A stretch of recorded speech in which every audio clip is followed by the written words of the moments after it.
Bienvenidos a Lexcusiones, un podcast creado para dialogar sobre la pasión por el derecho, la justicia, la lucha contra la violencia y la promoción del libre pensamiento. Muy buenas tardes para todos nuestros televidentes en esta nueva sesión de Lexcusiones. El día de hoy nos acompaña el doctor Alejandro Guerrero Torres, quien es abogado y especialista en Derecho Constitucional de la Universidad Externado de Colombia, con máster en Derecho en la Universidad Ludwig Maximilians Universität de München, Alemania, con énfasis en Derecho Penal Internacional, ex becario del DAD y con estudios en la Universidad de Salamanca, Universidad de Pisa y Bolonia en Derecho Constitucional, Derecho Comparado y Criminalidad Económica y Compliance.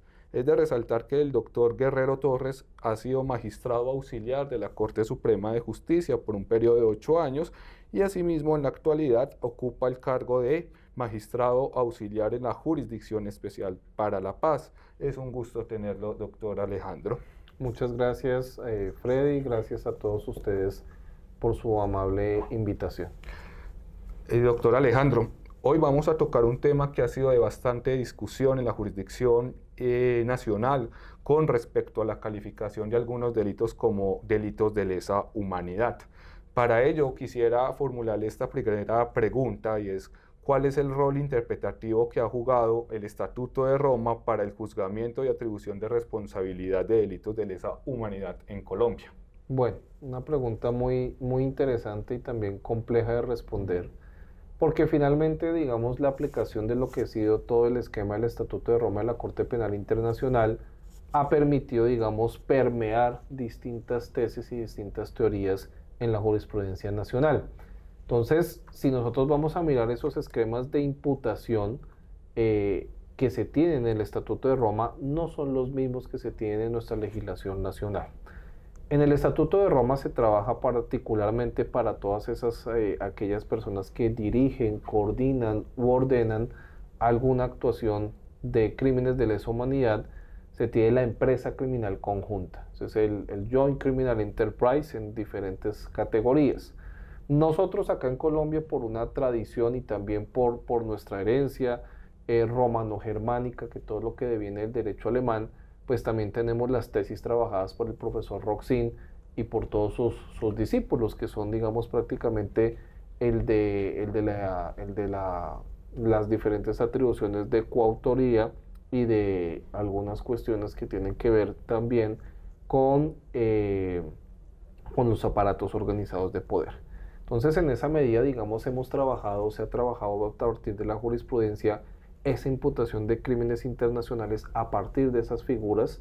El Estatuto de Roma nos ha dado algunos elementos importantes, sobre todo no solo el Estatuto de Roma, sino su jurisprudencia y también el reglamento de la Corte Penal Internacional y los elementos de prueba de la Corte Penal Internacional que nos ayudan a unificar un poco todos esos aspectos. Algunos han sido tomados por la jurisprudencia nacional, inclusive ha dado avances en particular en temas de aforados constitucionales, en temas de parapolítica, en temas de justicia y paz, y saliéndonos un poco de ese espectro, digamos, de la justicia penal ordinaria, la Justicia Especial para la Paz ha hecho un desarrollo impresionante en esos asuntos, pero siempre, digamos, se mantiene las tesis de la coautoría y esas imputaciones respecto a este grupo de personas. Muchas gracias por su respuesta, doctor Alejandro. Igualmente, como se lo venía planteando, ha sido un tema de discusión profunda en la jurisprudencia colombiana la asunción de responsabilidad de delitos por lesa, calificados como delitos de lesa humanidad. Le pregunto, doctor Alejandro, ¿cuáles han sido los modelos de imputación utilizados por la Corte Suprema de Justicia para atribuir la responsabilidad penal de delitos de lesa humanidad para máximos dirigentes dentro del ordenamiento jurídico? Un poco relacionado con lo anterior también tiene que ver esos modelos de imputación que están amparados no solamente en los aparatos organizados de poder. Ha habido una discusión muy interesante frente al tema de la coautoría. Entonces, la Corte también desde hace mucho tiempo, aproximadamente en los años 80, ha trabajado el tema de la coautoría impropia, que es, digamos, el concepto de coautoría impropia pues se comparte mucho con la de aparatos organizados de poder.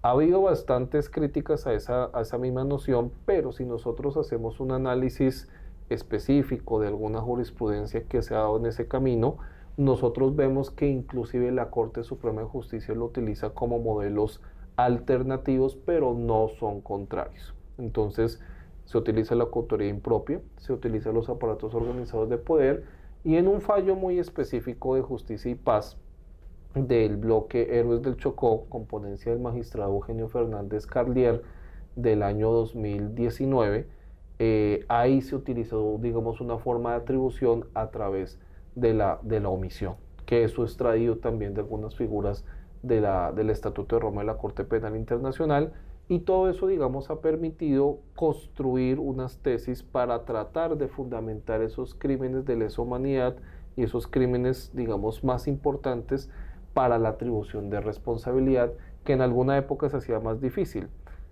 Recordemos, por ejemplo, casos como el de La Rochela, o el primer caso, digamos, que se analizó en contra de un parapolítico, que es la sentencia de César Pérez.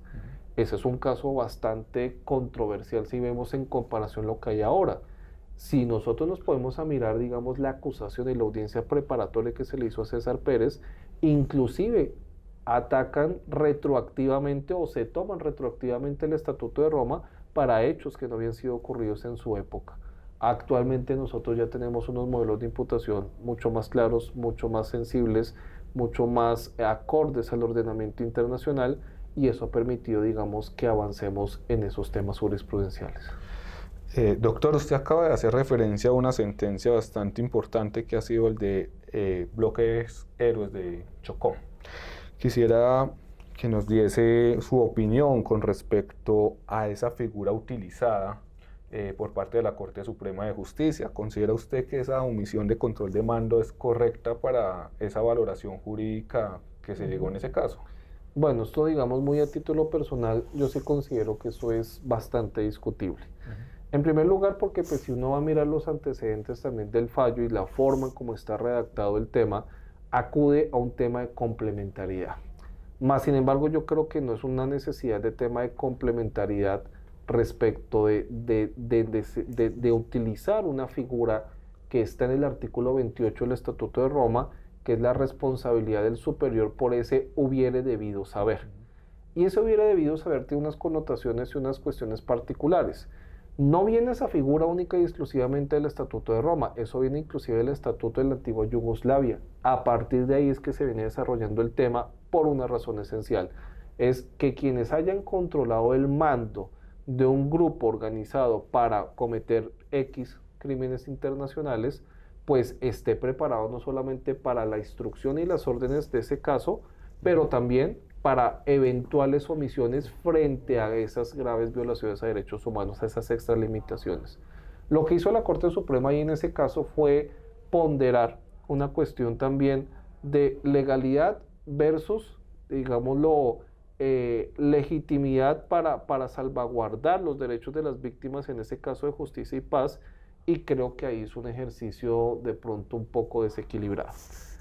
¿Por qué lo digo que desequilibrado? Porque finalmente la Sala de Casación Penal toma una valoración de un artículo del Estatuto de Roma cuando el mismo artículo 93, inciso 3 y 4 indican que esos artículos solamente pueden ser utilizados en un caso en que sean suplementarios. Esto es, en una valoración del bloque de constitucionalidad en sentido lato, no estricto.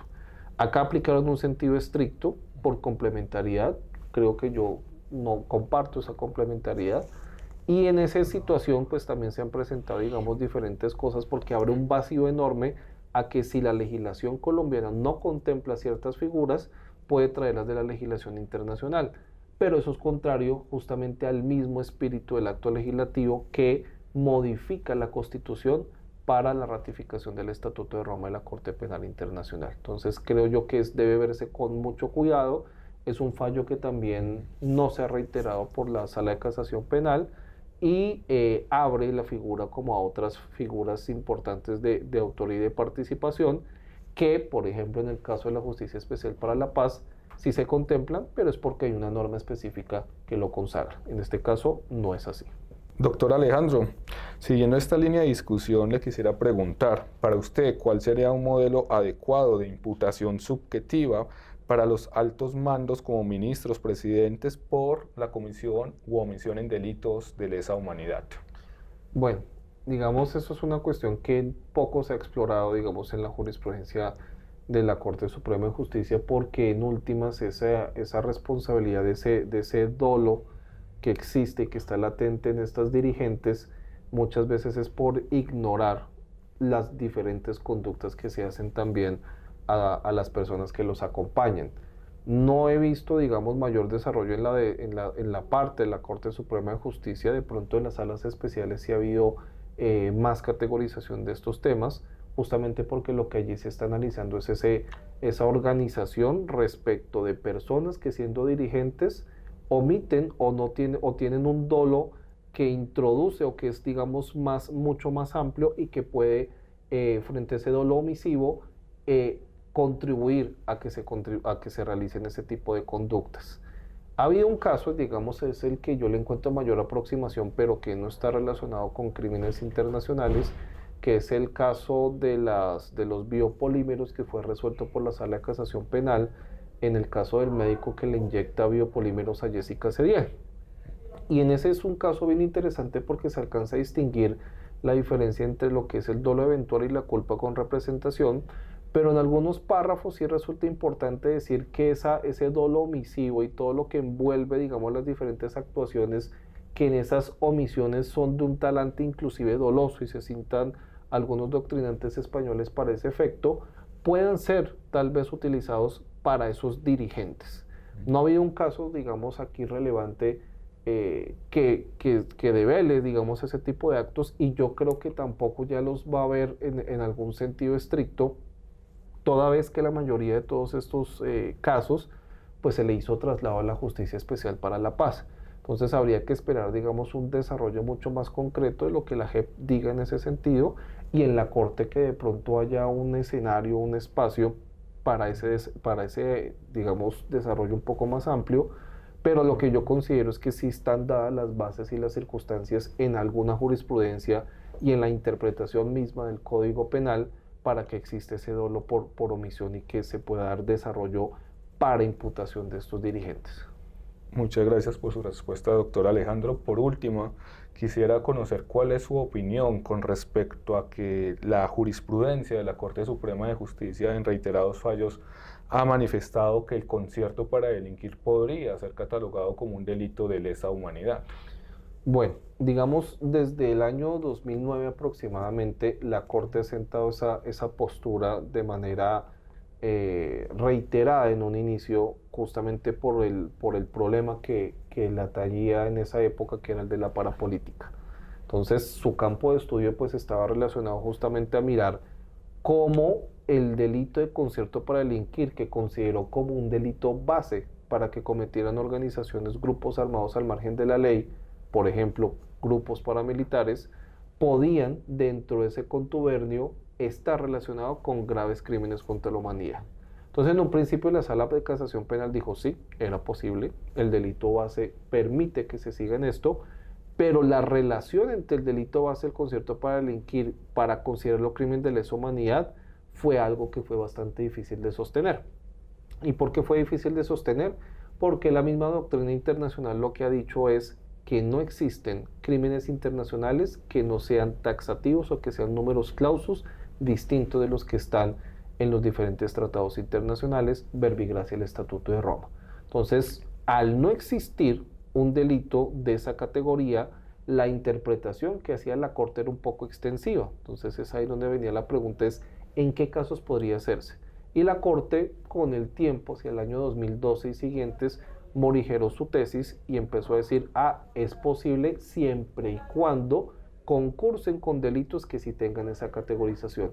Y a partir de ahí entonces dijo que fueran delitos que concursaran, que la intención del autor tuviera ese dolo especial, esa intención de saber que a través del concierto cometían delitos de lesa humanidad y que se tenían que cometer con una finalidad específica.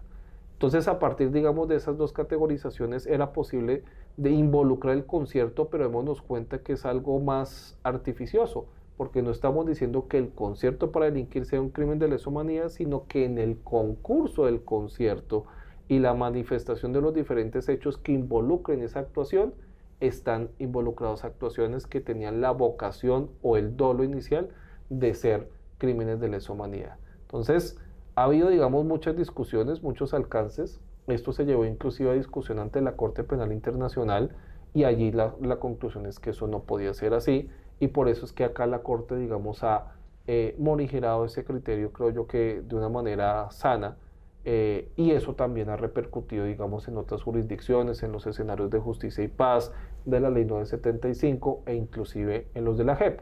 Pese que hago la aclaración en la JEP, en tratándose de aspectos de guerrilla, pues aplica el delito base al delito político, entonces es como decir que el delito político sea un delito de lesa humanidad, cuando pues claramente esa discusión históricamente ha sido ya sesgada. Entonces creo que eso fue una construcción que hizo la Corte en su momento para tratar de llenar los temas de parapolítica, lo satisfizo en su momento, morigeró su tesis y actualmente pues es una tesis mucho más distendida y relajada que debe ser analizada caso a caso según el momento específico. Perfecto, le agradezco mucho, doctor Alejandro, haber aceptado esta invitación a Discusiones. Ha sido una muy interesante entrevista. De nuevo, muchísimas gracias. Muchas gracias. Gracias por todo y por la invitación. Muy amables. Gracias.